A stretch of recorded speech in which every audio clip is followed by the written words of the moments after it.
Hello guys, welcome to north বৌদি YouTube channel. আজকের রেসিপিটা হতে চলেছে এঁচোড়ের কোপ্তা, যার জন্য আমাদের লাগবে এঁচোড়, আর্ধেক করে রাখা আলু, পেঁয়াজ, লঙ্কা, টমেটো, রসুন আর আদা।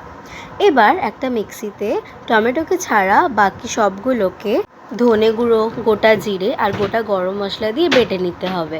দেখুন পেস্টটা রেডি। এবার আমরা টমেটোকেও আলাদা করে বেটে নেব। এবার এঁচোড়ের আলুটাকে সিদ্ধ বসিয়ে দিতে হবে। ব্যাস একটা সিটি দেবেন, বেশি লাগবে না। দেখুন এঁচোড়টা কত ভালো সিদ্ধ হয়ে গেছে। এঁচোড়টাকে এবার হালকা করে হাত দিয়ে আমরা মেখে নিচ্ছি। ওর মধ্যে আলু দিয়ে ভালো করে মেখে নেবেন। বেশি মাখবেন না, হালকা হালকা করে মাখবেন, তাতে এঁচোড়টা খেতেও ভালো লাগবে। এবার ওর মধ্যে নুন, ধনে গুঁড়ো, হলুদ গুঁড়ো, লঙ্কা গুঁড়ো আর গরম মশলা দিয়ে আর পরিমাণ মতন বেসন দিয়ে ভালো করে ছোট ছোট বলস বানিয়ে নিতে হবে। বেশি মাখবেন না, হালকা হালকা করেই হালকা হাতে মাখবেন, যাতে খেতে খুব ভালো লাগবে। দেখুন ছোট ছোট বলস বানিয়ে নিচ্ছি আমরা। প্লেটে সাজিয়ে নেব বলসগুলোকে। এবার কড়াতে তেল নিয়ে সাদা তেল নেবেন। তেলটা গরম হয়ে যাওয়ার পর এঁচোড়ের বড়াগুলোকে গোল্ডেন ব্রাউন হওয়া পর্যন্ত ভেজে নেবেন। দেখুন কি সুন্দর কালার চলে এসছে। এবার ওই কড়াতে সরষের তেল নিয়ে আর্ধেক তেজপাতা, হিং দিয়ে আর ওই পেঁয়াজের বাটাটা দিয়ে ভালো করে কষিয়ে নেবেন।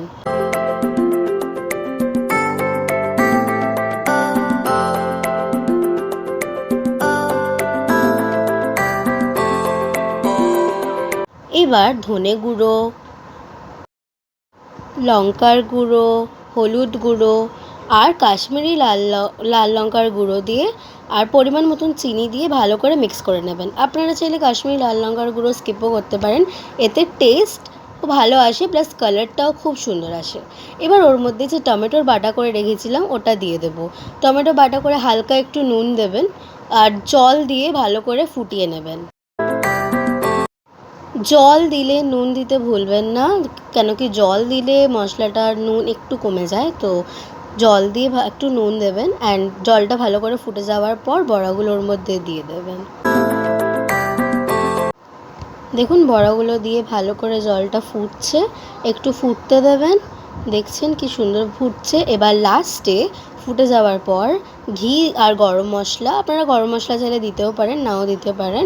আমি এখানে ঘি দিয়েছি আর গরম মশলা দিচ্ছি না, অনেক গরম মশলা দিয়েছি বলে। তো আপনারা ঘি দিয়ে নামিয়ে নেবেন। দেখুন কি সুন্দর আমাদের এঁচোড়ের কোফতাটা হয়ে গেছে। এটা খেতেও যেমন সুন্দর ছিল, প্লাস কালারটাও দুর্দান্ত এসেছিল। আপনারা বাড়িতে বানিয়ে ট্রাই করবেন। আশা করছি ভালো লাগলে একটা সাবস্ক্রাইবও করে দেবেন, চ্যানেলটিকে লাইক করে দেবেন। আজকের জন্য এইটুকু, আসছি। Thank you.